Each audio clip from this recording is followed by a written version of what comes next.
So option বায়াৰ and সেলাৰ দুটাই profitable হয়, কিন্তু মষ্টলি যদি মই কওঁ অন এন এভাৰেজ, আপুনি যদি অপশন বায়াৰ হয়, out of 10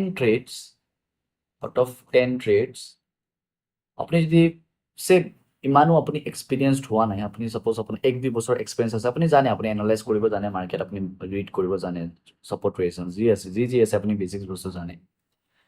so' out of 10 trades আপোনাৰ 4টা বা 5টা কাৰেক্ট হ'ব, ঠিক আছে, অপশ্যন বায়াৰৰ। এতিয়া যদি আপুনি অপশ্যন সেলাৰ হয়,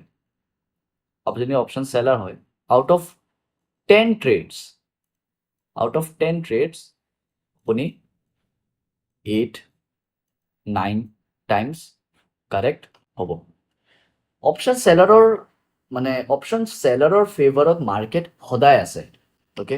অপশ্যন সেলাৰৰ ফেভাৰত মাৰ্কেট আপুনি কিমানবাৰ চাইছে মাৰ্কেট ট্ৰেণ্ডিং হোৱা? বহুত কম, ৰাইট? মাৰ্কেট বেছিভাগ টাইম সাইডৱেজ থাকে, অপশ্যন সেলাৰ্ছে বেছি পইচা বনায়। বাট ইয়াতে আৰু এটা বস্তু আছে। এতিয়া ছাপ'জ মই কিবা অপশ্যন, ঠিক আছে, মই অপশ্যন বাইং কৰি আছোঁ আৰু মই এটা লট মই বাই কৰিছোঁ, অ'কে। ইয়াতে মই কিমান ইনভেষ্ট কৰিছোঁ? 5,000, 6,000 মই ইনভেষ্ট কৰিছোঁ, ঠিক আছে। আৰু ছেইম অপশ্যন সেলাৰে আপোনাৰ ইয়াতে এটা লটে চেল কৰিছে, আৰু ইহঁতৰ কিমান লাগিছে? 80K, 90K almost, right? এটা অপশ্যন যদি ইহঁতে চেল কৰে। চ' এতিয়া মোৰ ইয়াতে যিমান প্ৰফিট হ'ব, এটা লটত মোৰ কিমান প্ৰফিট হ'ব? হাইয়েষ্ট টু হাইয়েষ্ট 1,000 বা 1,200 হাইয়েষ্ট প্ৰফিট হ'ব। এনেকুৱা নহয় যে ইহঁতৰ বেছি হ'ব, ইহঁতৰ বেছি ইনভেষ্ট কৰি আছে কাৰণে বেছি হ'ব, সেনেকুৱা নহয়। ছেম প্ৰফিটে হ'ব ইহঁতৰ, ঠিক আছে। কিন্তু ইহঁতৰ এই প্ৰফিটটো হোৱাৰ চান্সেছ বেছি চান্সেছ হোৱাৰ।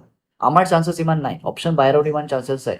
চাওক, অপশ্যন বায়াৰ কি হয়?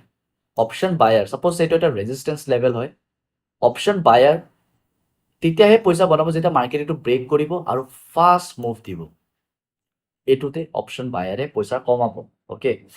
কিন্তু অপশ্যন সেলাৰ, মাৰ্কেট যদি আপোনাৰ ওপৰত গৈছে ব্ৰেক কৰিছে, আপুনি এটা কল বাই কৰিছে, ৰাইট? তো অপশ্যন সেলাৰে ইয়াতে কি কৰিব? পুট সেল কৰিব, ৰাইট? চ' এতিয়া যদি মাৰ্কেট সাইডৱেজো থাকে, আপ ডাউন ফ্লাকচুৱেশ্যনো যদি কৰি থাকে, তলতো আহি গৈছে, ওপৰতো গৈছে, যি কৰি আছে, খালি এইটো লেভেলৰ ওপৰত থাকিলে হ'ল, সি পইচা বনাই ল'ব। কিন্তু এনেকুৱা যদি অপশ্যন বায়াৰৰ হয়, ইহঁতে লছ কৰিব, প্ৰিমিয়াম অট'মেটিকলি মেল্ট হৈ থাকিব। চ' সেইটোৰ কাৰণে অপশ্যন সেলাৰ বেছি প্ৰফিটেবল হয়। তো ইয়াতো এটা অপশ্যন সেলাৰৰ ডিসএডভান্টেজ আছে। ডিসএডভান্টেজ কি?